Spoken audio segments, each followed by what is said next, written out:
네, 마리아 여전도회 다시 한번 박수로 축복하겠습니다. 네. 네, 서로를 위해서 사랑과 축복의 박수 보내주시기 바랍니다. 서로를 위해서. 네.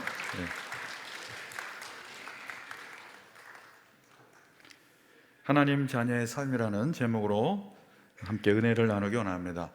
오늘은 제 수요일입니다. 이 사순절의 시작일입니다.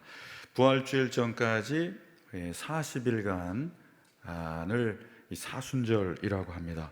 이 중세 때부터 제 수요일은 이마에 재를 바르고 회개를 했습니다. 이 재는 이 먼지죠. 이 흙입니다. 죽음을 상징합니다. 인간은 이 흙으로 와서 재로 와서 이 재로 돌아가는 존재를 재를 바르면서 한 번 더 의식하게 됩니다. 이 유한한 존재, 연약한 피조물임을 겸손하게 깨닫는 것이 재를 바르는 행위입니다. 재를 바르면서 겸손하게 하나님의 은혜 아니면 살 수 없습니다. 이렇게 고백하고 그동안 하나님의 그 뜻에 부합하지 못한 이런 삶을 회개하며 나가는 기간이 되겠습니다. 사순절은 그러므로 한 영성가가 점검의 시간이라고 했습니다. 기계도 장비도 점검해야 사고가 안 납니다. 매일 거울을 보면서 얼굴을 점검해야 합니다. 정기 검진도 받아야지 건강을 예방할 수가 있겠습니다. 마찬가지로 영적으로도 점검이 필요합니다. 덜어낼 것, 보탤 것, 영적인 점검의 기간이 사순절 묵상의 기간입니다. 십자가를 묵상하면서 우리 안에서 영적으로 제대로 서 있는지 점검하고 성찰하고 돌아보는 시간입니다. 또한 사순절은 멈춤의 시간입니다. 이 세상 방향대로 질주하던 삶을 잠시 멈추는 겁니다. 삶의 우선순위를 멈추어서 다시 재정립하는 겁니다. 멈추어서 가장 우리의 우선순위가 예수님임을 묵상하는 시간입니다. 예수님을 알미 가장 고상한 지식이라는 오늘 찬양의 가사처럼 사도 바울의 고백처럼 멈추는 겁니다. 속도가 우선인 시대에 멈추지 않으면 세상의 관성대로 살아갈 수밖에 없습니다. 주님을 생각하며 그 주님 안에 머무는 시간입니다. 단순히 교회에서 물리적인 공간에 머물미 아니라 머물미라는 것은 예수님과 인격적인 교제를 하는 머물미입니다. 우리가 좋은 사람과 만나면 좋은 영향을 받습니다. 하물며 이 인간을 초월하여서 완전하신 예수님과 교제하는 삶은 우리에게 계속 온전한 치유와 회복을 우리에게 허락하십니다. 그래서 예수님과의 교제는 그 머물면 이제 멈추어서 다시금 예수님만을 사랑하고 섬기도록 그렇게 하나님의 뜻대로 살도록 우리에게 내적인 힘을 주시는 시간입니다. 그래서 사순절 기간이 너무나 복되고 너무나 귀한 것입니다. 이 사순절 기간 동안에 하나님께서 주시는 새로운 은혜를 경험하시기를 축원드립니다. 하나님은 어떤 분에게 은혜를 주실까요? 여러 가지가 있겠지만 경험적으로 볼 때 그리고 주의 말씀을 따라 우리가 보게 되면 사모하는 자에게 새로운 은혜를 부어 주십니다. 이 사모하는 그러한 영혼마다 새로운 은혜를 입게 될 것입니다. 오늘 본문을 통해서 오늘 주시는 말씀을 우리가 경청하기를 원합니다.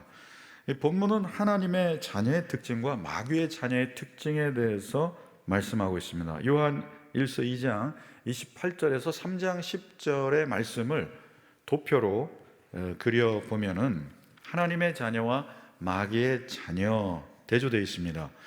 우선 소속이 어디인가? 우리의 소속사가 어디입니까? 우리는 하나님이라는 거예요. 2절에 보면 하나님의 자녀, 10절에 보면은 하나님의 자녀들, 우리의 소속은 하나님의 자녀입니다. 이 마귀의 이 소속은, 마귀의 자녀의 소속은 8절에 보면 죄를 짓는 자는 마귀에게 속했다. 10절에 보면은 마귀의 자녀들이다. 그러니까 마귀에게 지배를 당하고 있는 삶을 살아가는 사람들, 그의 정체성은 마귀의 자녀다.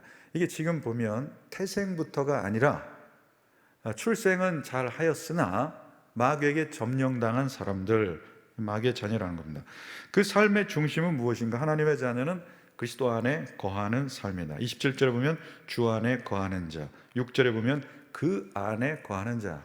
그러니까 주님 안에 거하는 삶, 그분이 우선순위가 되는 삶, 그분이 우리 인생의 중심이고 기준이 되는 삶, 이것이 삶의 중심이 그리스도다. 이 하나님의 자녀입니다. 마귀의 자녀는 그 삶의 중심이 죄 안에 거하는 인생이기 때문에 4절에 보면 죄를 짓는 자, 8절에 보면은 죄를 짓는 자, 이렇게 되어 있습니다. 그 삶의 중심이 죄를 향하여 가는 겁니다. 하나님을 반하여 살아가는 인생이라는 겁니다. 삶의 실천을 보면은 하나님의 자녀는 의를 실천합니다. 28절에 보면 의를 행하고 7절에 보면 의를 행합니다. 이 마귀의 자녀는 불의를 행합니다. 6절에 보면 범죄한다고 그랬고 8절에 보면 죄를 짓는다고 했습니다. 이 하나님의 자녀는 9절에 보면 하나님께로서 난 자들은 죄를 짓지 않는다고 했습니다. 죄를 하나도 짓지 않는 게 아니라 죄를 향해서 살아가지 않는다는 거예요. 허물이나 실수 때문에 죄를 지을 수는 있지만 이내 회개하고 돌이킨다는 겁니다. 이게 하나님의 자녀와 마귀의 자녀의 대조입니다. 죄에 대해서는 하나님의 자녀는 죄를 지으면은 일단 죄를 멀리하는 삶이고요. 죄를 연약함 때문에 지었어도 죄책감으로 후회하고 반성하고 회개하고 하나님께 돌아옵니다. 그래서 6절에 보면 예수님 안에 거하는 자는 죄를 짓지 않는다. 9절에 보면 죄를 짓지 않고, 죄를 가급적이면, 아니 정말 필사적으로 죄를 짓지 않기 원합니다, 이렇게 그러한 간절함으로 살아간다는 거예요. 그러나 이 마귀의 자녀의 특징은 죄를 지어도 회개하지 않는다는 겁니다. 이 8절에 보면 죄 짓는 자는 마귀에게 속했고 마귀는 처음부터 범죄했다. 마귀는 태생이, 출생 자체가 범죄한 자라는 겁니다.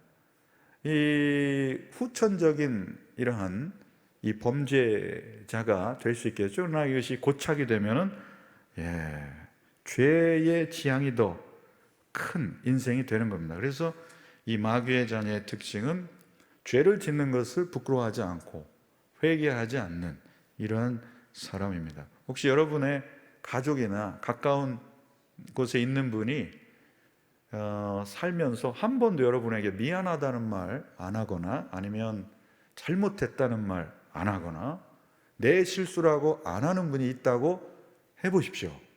고통 자체입니다. 그렇죠, 여러분? 그러니까 우리의 자녀들이 배우자를 만나길 위해 기도한다면 잘못을 시인하고 용서를 구하는 이런 인성을 가진 배우자를 만나게 해주십시오. 이렇게 기도를 해야 합니다. 난 다 잘했어요. 잘못한 거 하나도 없어요. 뭘 잘못했습니까, 제가? 이런 인생은 사람을 이 관계 속에서 힘든 거예요. 마귀는 내가 하나도 죄를 짓지 않았다, 하나님 앞에 난 떳떳하다, 이런 인생이라는 겁니다. 그래서 이 마귀에게 속한 하나님을 반역하는 세상, 이 마귀의 자녀는 회개하지 않는다는 겁니다. 이웃과의 관계에서도 하나님의 자녀는 사랑합니다. 10절에 보면 형제자매를 사랑해요. 마귀에게 속한 자는 사랑하지 않습니다. 사랑은 감정이 아니에요. 마귀에게 영향을 받는 사람도, 악당도, 조폭도 가끔 사랑해요. 이 사랑이 충만합니다. 예를 들면 우리나라가 월드컵에서 4강 올라가면 사랑이 충만해집니다. 그래서 서로 사랑한다고 말해요. 자기가 잘된 일이 있으면. 그러나 사랑은 감정이 아니기 때문에 의지이고 헌신이고 또 책임감이고 우정이고, 그리고 사랑은 언약입니다. 그러니까 사랑은 사실 감정이 동하지 않을 때도 사랑을 해야 됩니까? 안 해야 됩니까? 너무 쉬운 문제죠. 감정이 생길 때만 사랑하는 거는 전 세계 누구나 다 한다니까요. 악당도 그렇게 한다니까요. 예. 조폭도 자기 부하들 타주려고 바리스타 자격증을 따는 시대. 그러니까 예수님도 말씀하셨죠. 자기를 사랑하는 자를 사랑하는 거는 누구도 못하냐, 누군들 못하냐. 그러니까 사랑은 감정이 아니라는 겁니다. 그러니까 사랑을 굉장히 연단받고 훈련받은 분들은 그 사랑을 나눠주는 폭이 다르겠죠. 이런 분들이 교회의 리더입니다. 그러니까 이 감정이 있지 않아도 사랑은 할 수 있다는 겁니다. 그들의 최후는 어떤가? 하나님의 자녀는 구원과 영생을 얻습니다. 8절에 보면 예수님은 마귀의 일을 멸하시고 그 안에 속한 자들을 구원과 영생으로 이끌어 주십니다. 마귀의 자녀는 심판과 멸망을 당합니다. 8절에 보면 예수님의 나타나심은 마귀의 일을 멸하려 하심입니다. 그러니까 그들의 결국 최후는 지금은 괜찮을 수 있지만 심판과 영원한 멸망이라는 것입니다. 이것이 하나님의 자녀와 마귀의 자녀의 대조표입니다. 그러니까 나는 하나님의 자녀에 가까운지 마귀의 자녀에 가까운지 이러한 특성들이 내 삶에 고스란히 드러난다는 것입니다. 우리 영등포 교우들 중에는 마귀의 자녀 쪽으로 간 분은 없어야 되겠습니다. 특히 이 자리에 오신 분은 없을 줄 믿습니다. 하나님 사랑하니까 하나님을 지향하면서 하나님이 바라시는 뜻대로 살려고 하는 거죠. 그리고 하나님의 자녀와 마귀의 자녀는 고정 역할이 아닙니다. 선천성이 아니기 때문에 마귀의 자녀에서 언제든지 하나님의 자녀로 돌이킬 수 있다는 사실입니다. 그러니까 사람을 대하여서도 포기하면 안 되겠죠. 언젠가는 돌아오고 돌이킬 것을 하나님을 믿으면서 하나님께 부탁을 드리는 겁니다. 반대도 있을 수 있습니다. 하나님의 자녀로 이 첫사랑이 뜨거웠는데 점점 식어지고 마귀의 영향력 속에서 더 그 이끌림과 충동 속에서 살아가는 일들이 있다는 겁니다. 이것을 잘 점검해주고 보살펴주는 것이 공동체이죠. 공동체 속에서 영적인 이런 공동체를 형성하게 되고 영적인 소그룹의 나눔이 있으면 죄를 지은 사람은 부끄러움을 느낍니다. 온라인 성경 통독방에 보면은 지금 잘 되고 있는데 그 온라인 성경 통독방에 이렇게 성경을 그날 분량 읽었다 올리는데 나만 안 올리면은 나고자 같은 느낌이 들어요. 그래서 올릴 수밖에 없는, 이게 혼자 했다고 생각해 보십시오. 그러면은 안 올려도 그만입니다. 근데 전체가 160명이 나를 바라보고 있다는 거예요. 그러니까 이게 체면상 안 올릴 수도 없고, 그리고 열심히 올려야 되고, 그래서 이제 읽게 되는 그러한 이 효과도 있다는 겁니다. 여러분 표정을 보면 나는 아닌데, 그런 거 아닙니다, 이렇게 하는데 많은 분들이 사람을 의식하고 살기 때문에 함께하는 유익들이 또 있습니다. 우리 교회에 와서 일부러 죄 짓는 사람 보셨어요? 없습니다. 다 거룩한 마음을 가지고 하나님께 예배. 그래서 교회가 중요한 거예요. 그러므로 하나님의 자녀는 교회 안에 머무는 것을 힘쓰는 사람입니다. 그래서 교회에 계시고 활동하고 또 교회에 자주 오게 되고 그렇게 되는 겁니다. 내가 하나님의 자녀에 가까운지 마귀의 자녀에 가까운지 이 말씀을 통해서 리트머스 시험지처럼 우리의 삶을 점검해 줘요. 자, 그렇다면 우리는 어떻게 하면 하나님 자녀의 정체성을 가지고 살아갈 수 있겠습니까? 첫째는 그리스도 안에 거하는 삶입니다. 28절 읽겠습니다. 자녀들아 이제 그의 안에 거하라. 이는 주께서 나타내신 바 되면 그가 강림하실 때 우리로 담대함을 얻어 그 앞에서 부끄럽지 않게 하려 함이라. 그 사도 요한의 서신의 특징은 거함입니다. 거함. 여기서 거함이라는 것은 단지 공간적 거함이 아니라 인격적이신 예수 그리스도 성자 하나님과 지속적인 교제를 말하는 겁니다. 이 거함이에요. 거함. 집에 거하지 않는 남편을 하숙생이라는 말로 많이 얘기를 합니다. 그거는 뭐냐면 거하긴 거하는데 몸과 마음이 따로라는 겁니다. 몸은 와 있는데 마음은 따로 와 있다. 여기서의 거함은 공간을 함께 쓰는 게 아니라 예수님과 지속적인 교제를 하는 삶입니다. 예수님의 교제는 단순히 친밀함을 위한 교제가 아니라 성화로의 초대입니다. 예수님을 닮도록 초대하십니다. 예수님을 닮아가도록 초대하시는데, 예수님께서 우리의 영혼을 다루실 때 항상 우리의 인생의 걸림돌, 죄를 하나씩 제거해 주십니다. 5절 읽어보십시오. 시작. 그가 우리 죄를 없애려고 나타나신 것을 너희가 아나니 그에게는 죄가 없느니라. 우리는 영적인 존재라 죄가 없고 거룩한 삶을 지향하는 사람 앞에서 동화되는 것을 경험하게 됩니다. 우리의 죄가 하나둘 제거될수록 우리가 참 행복을 경험하게 되죠. 죄를 뺄수록 행복을 경험합니다. 그리고 세상을 두려워하지 않고 담대하게 됩니다. 예수님 안에 거하는 사람, 그래서 죄를 지속적으로 회개하는 사람입니다. 그러니까 주님 앞에서 종말의 때에 부끄럽지 않게 담대하도록 영혼의 거울을 통해서 잘 자기 자신을 점검하는 삶, 이게 영적으로 깨어있는 삶입니다. 예수님 안에 거하는 삶은 영적인 열매를 맺는 삶이에요.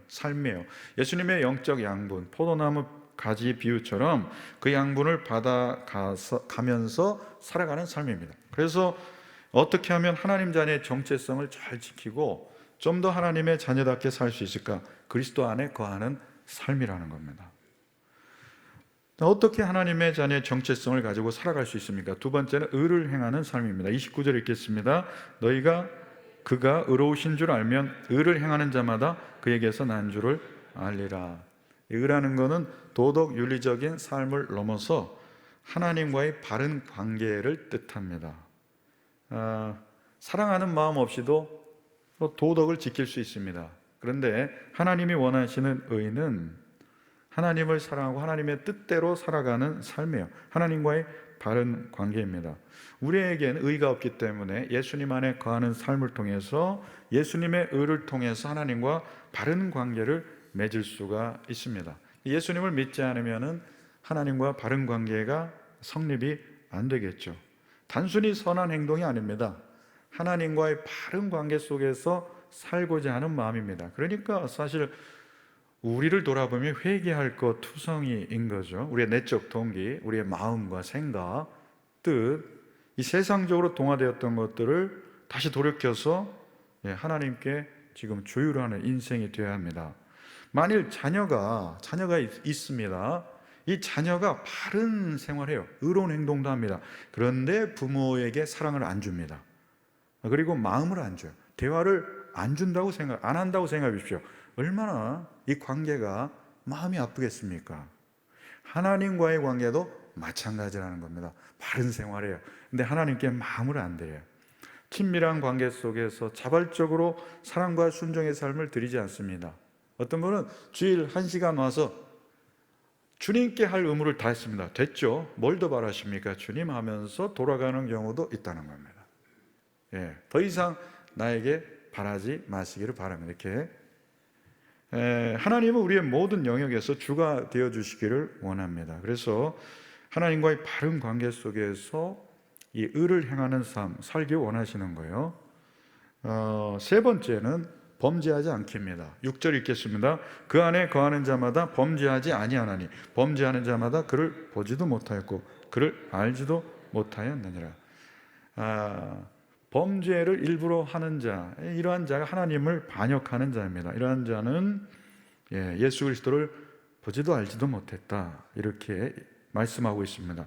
하나님의 자녀는 이 고의적으로 짓는 고범죄라고 하죠. 그 고범죄를 짓지 않습니다. 연약함이나 실수가 아니라 대놓고 짓는 죄 있어요. 대놓고 우상 숭배하고 대놓고 거짓말하고 대놓고 사기치고 음란하고 대놓고, 그리고 떳떳하다, 이런 것들이 다 고범죄입니다. 그러니까 범죄하는 자의 특징은 죄를 짓고도 떳떳하다는 거예요. 회개하지 않는 겁니다. 8절 읽겠습니다. 죄를 짓는 자는 마귀에게 속하나니 마귀는 처음부터 범죄함이라 하나님의 아들이 나타나신 것은 마귀의 일을 멸하려 하심이라.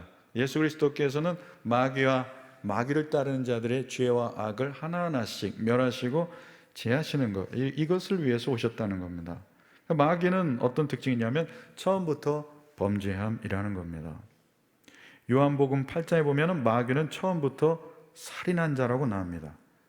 그러니까 사탄 마귀는 처음부터 반역하고 처음부터 범죄하고 살인한 이러한 하나님을 반역하는 이 정체성을 갖고 있죠. 이 사단 마귀의 이 수하들을 계속해서 불러 모으고 있는 겁니다.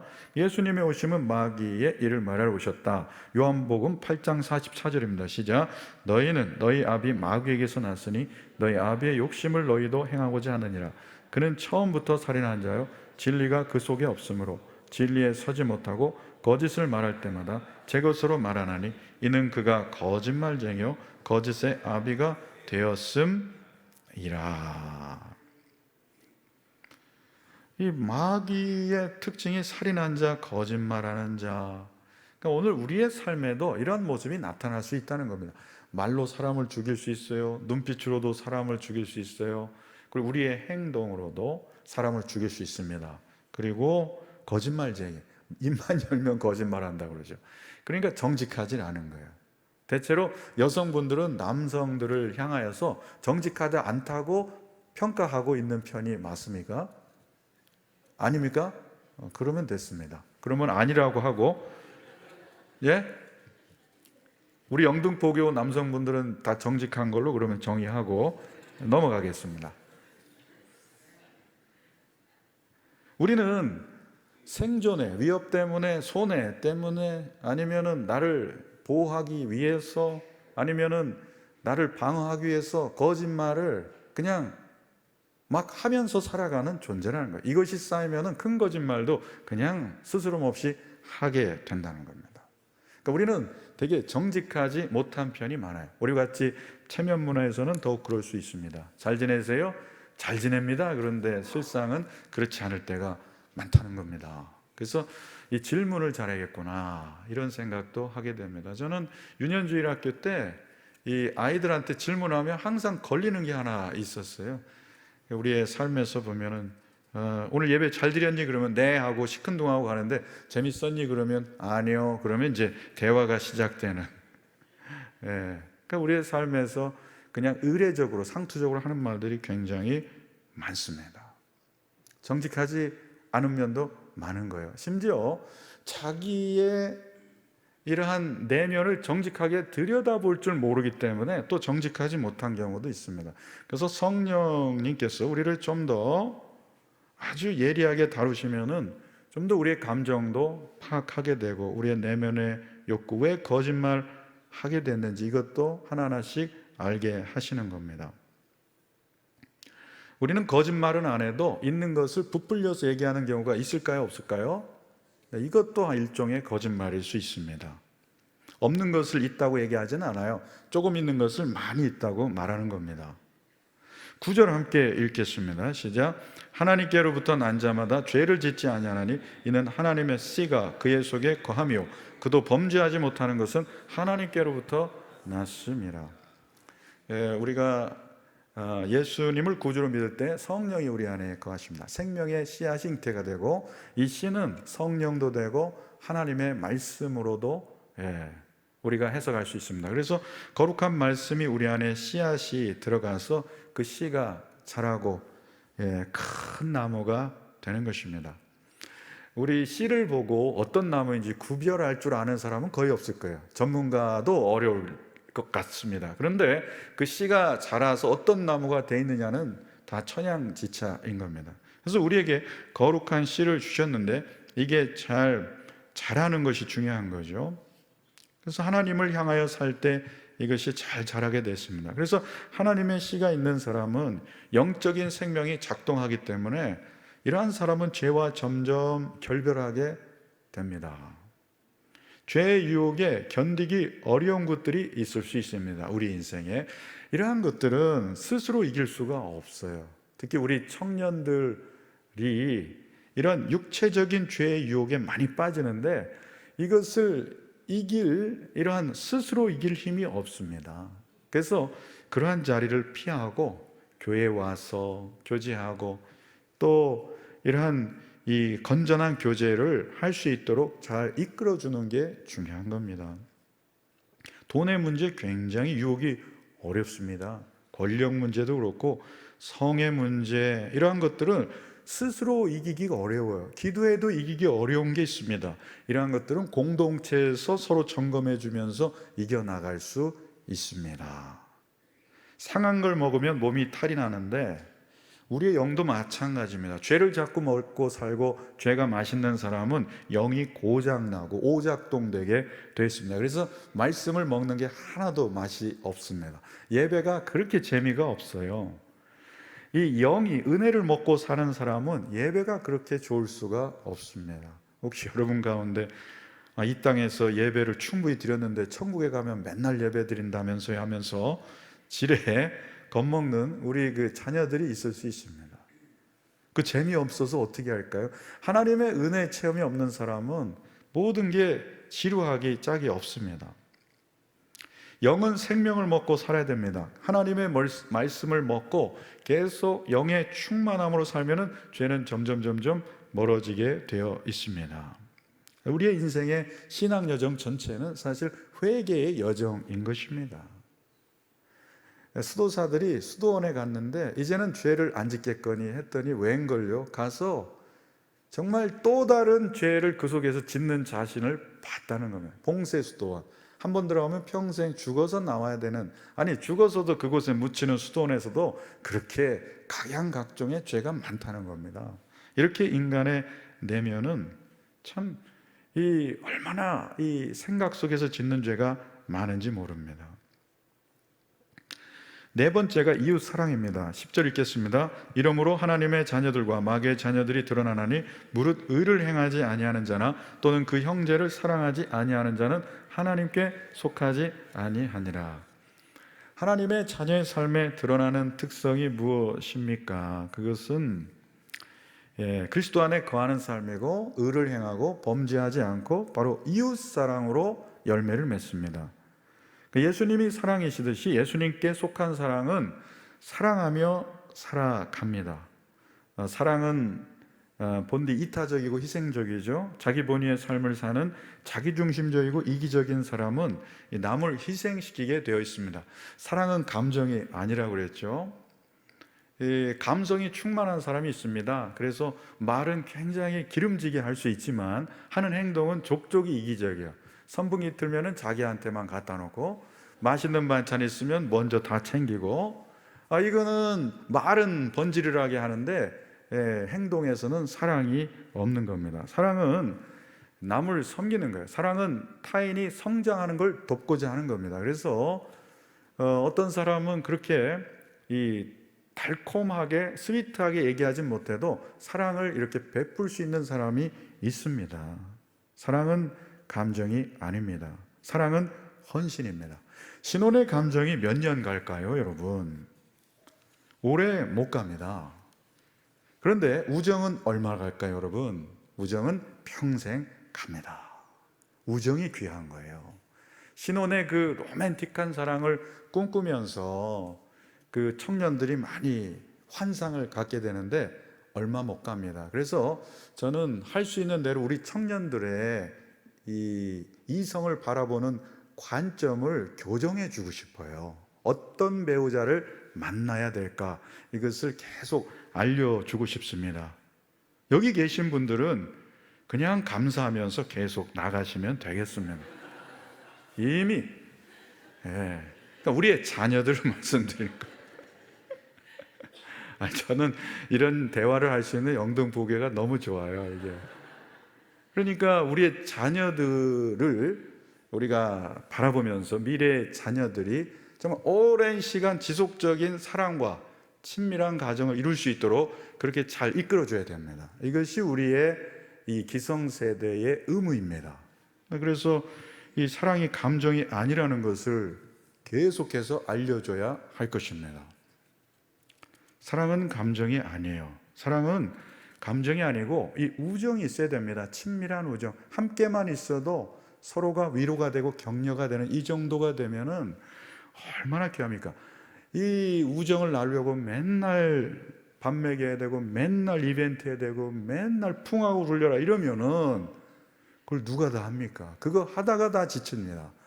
근데 밥 없어도 커피 없어도 그냥 앉아서 잠깐 있어도 위로가 되는 이러한 우정의 관계가 지속적인 사랑의 교제를 이루게 되는 것입니다.